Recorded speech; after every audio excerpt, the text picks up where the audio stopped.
ब्रह्मांड में सदा सदा के लिए जय जयकार हो।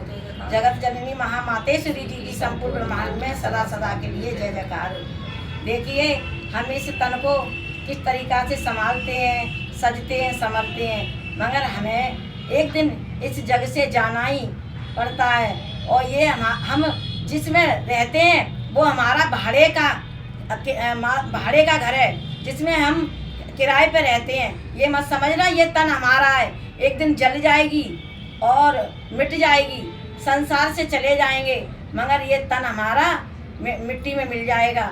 इसलिए हम इस कुछ हरि का भजन कर लें। इसी पे चेतावनी पे एक भजन प्रेम से बोलिए, नारायण साकार हरि की संपूर्ण ब्रह्मांड में सदा सदा के लिए जय जयकार।